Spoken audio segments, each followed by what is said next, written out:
economic development list for 10 years. So suddenly it's in the newspaper. Why? Because I've made it an issue. Because they've done absolutely nothing with it. Why should we be surprised, however? Look at his background. Was the executive director of the Plumbing Council and of the Builders Trade Association. He's a lobbyist. That's what he does. Do we really want 4 more years of that? Or instead, would you rather have someone with my qualifications? I have a bachelor's degree from Arizona State in aerospace engineering. I have an MBA from Duke. As a consultant, I help businesses like Nordstrom, Boeing, Bank of Montreal, private equity firms grow and expand. I myself own 2 local businesses that have grown and are successful. My plan is to reach out to the business community and have them find market solutions to our economic development problems. First and foremost, we need economic diversification. We need to bring other industries into town. The I-80 corridor is in Will County. They consider that their most valuable piece of property in Will County. And we can actually bring other businesses in town. Capital reinvestment. We need our retail centers and our mall to invest in themselves, to revitalize our retail centers. And we need smart incentives. So incentive programs that incentivize businesses that are going to bring other businesses in with it. But we also need fiscal responsibility. By fiscal responsibility, we're going to start with term limits and moving the mayor's position back to part-time like it should be. Yeah. But we're also going to reduce our spending and not waste our money on pet projects and become real estate developers. And that our taxes need to be lowered as well. How do we do that? Well, we develop economically. That's how we do that. And of course, we all want Orland Park to remain a livable community. We want Orland Park to be a place where we work, live, and play. That starts again with economic development. But it also means when our roads and infrastructure are built, we actually plan them properly and we complete them on time. And it means taking our park systems and our open lands, which we have a lot of, and making sure they're fully utilized. At the end of the day, I know what the community means to us. I was born and raised here. I'm a product of our public schools. My wife Betty and I resettled here after my days in the military, raised our three children here. They all graduated from Sandburg. I also know what it means to put everything you own at risk to build a business. And I know what it takes and the challenges businesses face to grow. Most importantly, I know what it means to serve. I have 3 tours over in southern Iraq in Desert Storm and Southern Watch, and over 150 combat hours flying an F-15E. And it sounds a little corny, but the core values of the Air Force 25 years ago still affect me today. Integrity first. Without integrity, you can't lead people and you can't affect change. Service before self. That means doing things for your constituents and the people you serve, not lining your own pockets. And excellence in all we do. If you're not striving for excellence, then we're leaving opportunities on the table. I try to hold myself to those values. I think the mayor falls woefully short. It takes ordinary citizens, not career politicians, to step up to make change. I think with your help, we can make Orland Park a destination again. But to do that, I need your financial support, I need your help, and most importantly, I need your vote.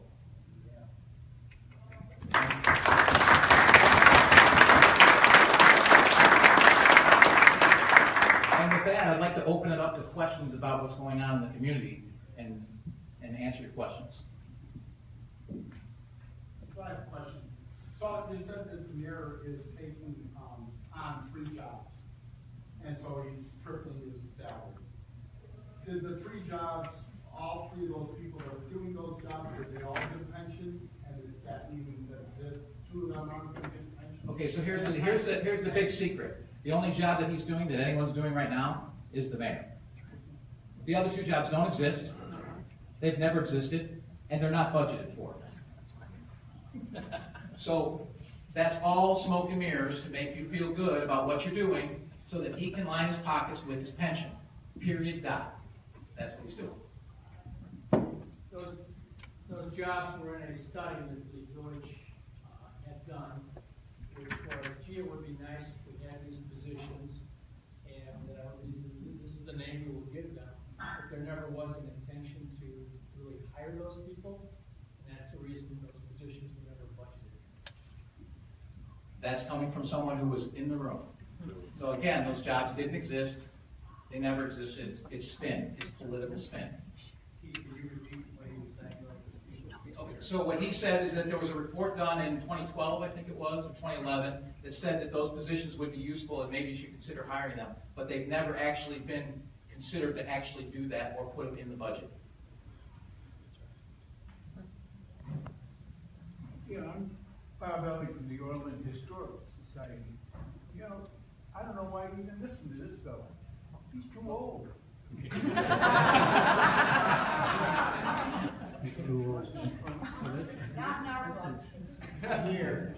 That's what the mayor said when he told me I shouldn't be a That's why I trustee anymore. said it. You know what? Look at the guy. He said, who's running the Orland Historical Society? I've done a lot of research on the state, and frankly, the Republicans are just as bad as the Democrats. They are all stealing somewhere along the line. How do I know? I organized 16 elementary school teachers into a teachers union in 4 high schools, and every one of them was screwing the people. But you know, getting back to, and you know what? The mayor asked Violet and me to come to a meeting. He points his finger at me and says, "You're too old. I don't want you to be on the historic museum." He's almost as old as I am. The lawyer was over the hill, so I don't understand. But anyway, you really don't have the research here. I don't care about how much my property value. I paid $64,000 for my house. It went up to 200 and something. What do I care about that sort of thing? I'm making money on my house. So, you know, you got the wrong thing. I want to know what you're going to do to the mayor.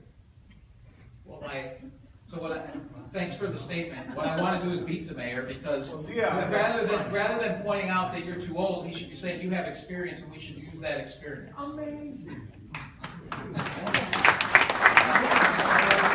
Any other questions out there? I mean, I know somebody has to have questions about 9750. I have a question for you. What are you going to do if you put something up for a vote and the public votes it down? Are you going to do the same as the mayor has and just do it anyways?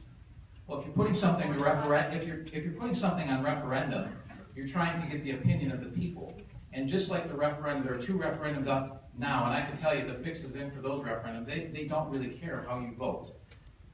The waste management for $3 extra a month, which is $36 a year for recycling electronics. I'll tell you a little bit about the waste business. They recycle even if you don't throw it in a different container because they make money doing it and they don't want to put it in your landfill. And what you don't know and what they're not telling you is there's actually a veterans group that will recycle it for free, and the benefits go to disabled veterans. And the mayor won't even take that meeting. So that's the referendums that they do they're not going to listen to what you have to say. If I'm going to put something on a referendum, it's going to be so I can get your opinion, so that we don't do. If you vote it down, we're not going to do it. So your answer is you won't do it to people? No, if we put something on a referendum to get your opinion, that's why we're doing it. We should follow your opinion. What kind of businesses do you think will most benefit us along the I-80 corridor? How will you approach? So I had a meeting with the Will County Center for Economic Development the other day, and one of the things he told me is the village doesn't really respond to them very much. But the other interesting thing he told me is he actually has a similar vision to me, which is the I-80 corridor. One, he thinks that's one of the most valuable pieces of land in Will County, okay, because of its location. And 2, he sees, just like I do, corporate campuses, life sciences, technology firms. We're already zoned for 15-story buildings. Yes, you're going to have to adjust to that. But we're talking about office jobs and good-paying jobs. Those people will live in the community. They will spend money in the community. That's what's going to allow our retail centers to have the money to reinvest in themselves. That's what's going to bring Orland Park back. I think one of the main reasons I came here and is kind of pissed off about this is this whole pension thing. So, if you're elected, is he, I'm not a lawyer, but will he automatically get this pension, this raised pension? Or does he have to be mayor for another 3 years? I mean, if You you're elected. have the opportunity to stop his pension. Well, that's the key. Right. Right now, if he retires after this term, which we're going to make sure that happens, he gets $25,000 a year. That's what he's earned through the pension system. And actually, at the salary level that he's at, that is actually been paid for. If he gets one more term, it jumps to $100,000, and for a measly $19,000 investment, he gets an extra $2.1 million in benefits. How many of you want that deal? I mean, I think we'd all take that deal. So, by voting for me, you stop that from happening. I believe in term limits. You're not going to get, with term limits, you're not going to get vested in a pension system. And then I want the position to be back to a part-time mayor's position because that's our form of government. Keith, why don't you let everybody know what the voting record has been of the village board members in the last 2 years? So, of course, we do research on our opponents, and they're running as the first Orland Party, and they put up a website, which, oh, by the way, they've got a lot of money in. Go look at their website, look at ours, and I don't know what they're doing. It doesn't look very good. But what I saw there is that not only are the people who are running part of the First Orland Party, all the other trustees who are not running are part of the First Orland Party. And I thought to myself, are we Russia? And I got to thinking at about 10 o'clock one night, I said, I wonder what their voting record has been for the last 2 years. And I went back through every single meeting. There has not been one no vote on one issue in 2 years. 7-0, 6-0, 5-0. Oh my God. They are all in his pocket. Oh my. Period. Keith, what happens when you vote no? When you vote no, the last person to vote no is sitting right here.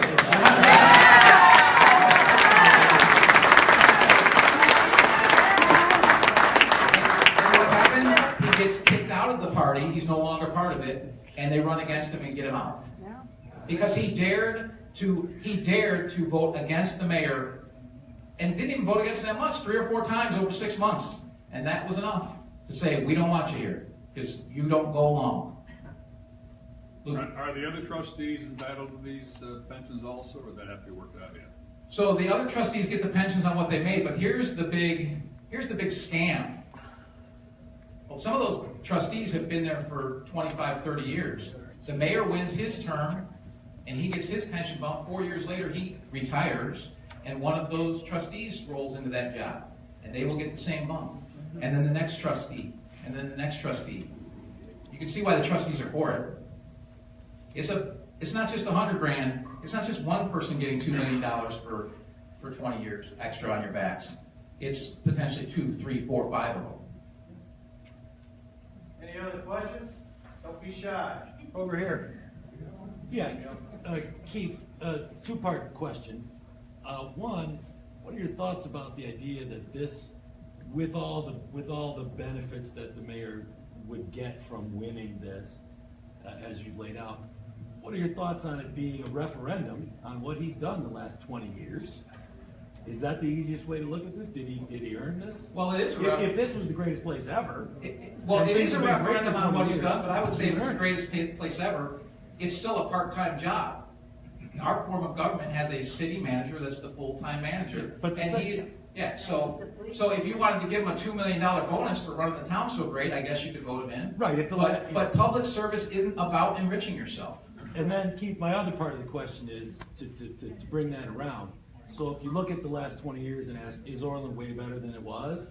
Or is it like different, better, not worse? Let's talk about 143rd and LaGrange. I know I've heard you before. Okay, so that's a two-part question. As like an example of have things gotten better. That's a two-part question, and I will answer it in the 2 parts. So the first question is it a better place? So I grew up here, so I remember Orland Park. I don't remember 1966, I was a little young, but I probably remember it 1970, 71. And I left in 1983. I came back in 1998. We went through a lot of change in those 15 years. A police station, a village hall, Centennial Park, Centennial Pool. We tripled the size of Humphrey Sports Complex. We built the Public Works Department, and the Sportsplex was 3/4 of the way completed. We had, at that point in 1983, we had 0 debt. At the 1998, we had 13 million. Now, with all of that infrastructure, I don't necessarily think that is poor management.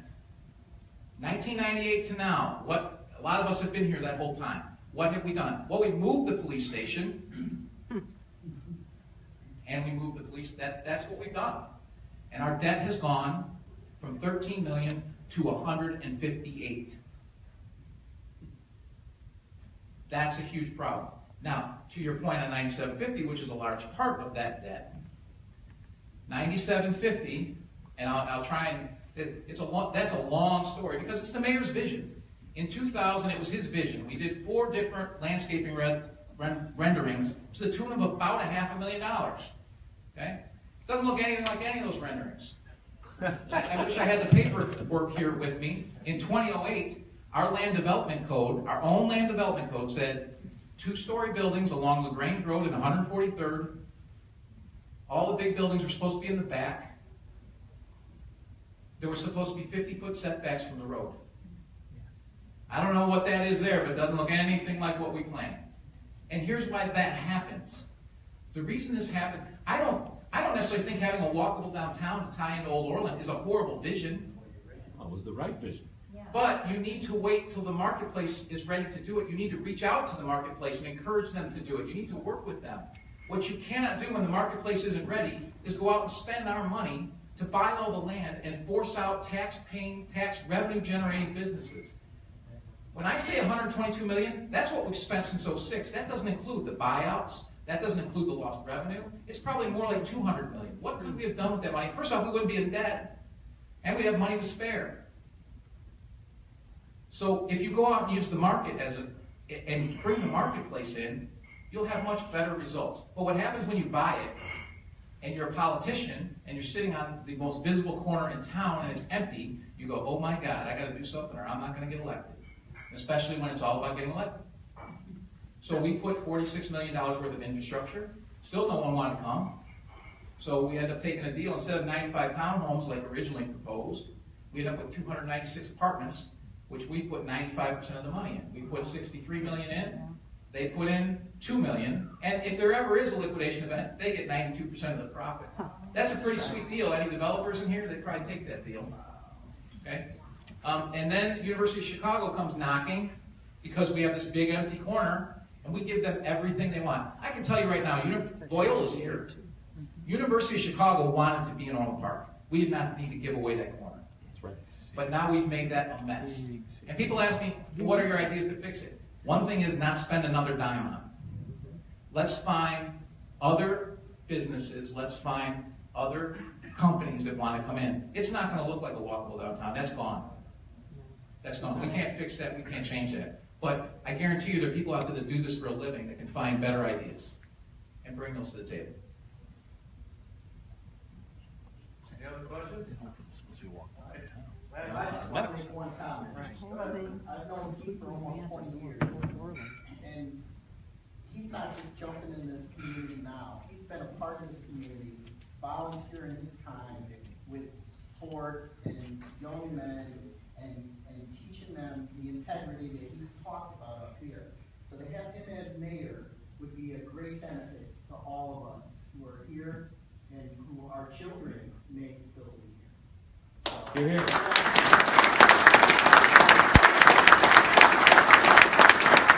Next question.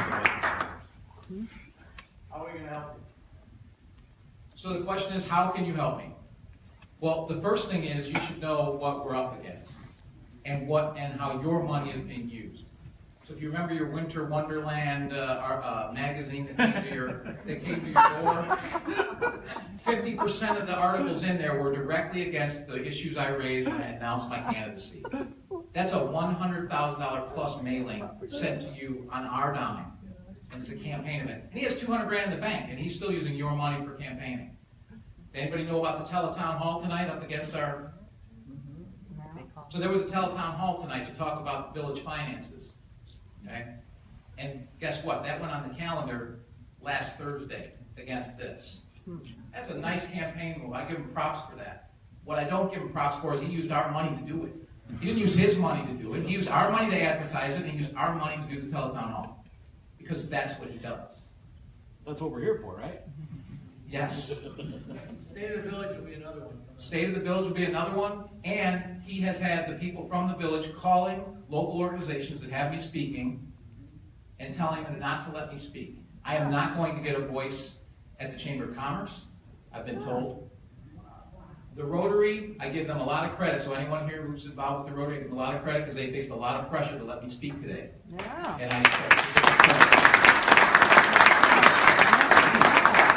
I told them this. I said, you have the integrity and courage to stand up to people calling you and telling you you shouldn't speak. And there were at least 10 people that didn't show up, and they don't have a huge group because I was speaking. That's the tactics that they're using. Because they can't argue the facts or the issues because they lose. The facts are not there. Everything that they're doing is spin. Balanced budget for 23 years, as Dan said, that's spin. We've got $158 million in debt. That's all spin. So what can you do to help? Obviously, we're going against the machine. So there were volunteer forms out there. There's a lot of things that can be done. Walking, calling. As Dan said, your sphere of influence. Reach out to your sphere of influence. Get them to come vote. Apathy, our biggest opponent, I do not believe, is Dan McLaughlin. Because we win on the issues. All day, every day. The issue is voter apathy and voter turnout. You have to get the message to the voters. To do that, we need money. We need donations. If you can donate, great. If you know someone who can donate, I hate asking for money, but this is truth. And if you know people that can donate, encourage them to donate. If you can't donate, volunteer, walk, knock on doors, say, I'm supporting Keith. That goes a long way. Anyone who's run for office will tell you how much talking to the voter matters. And I've been out walking for the last 3 or 4 weeks.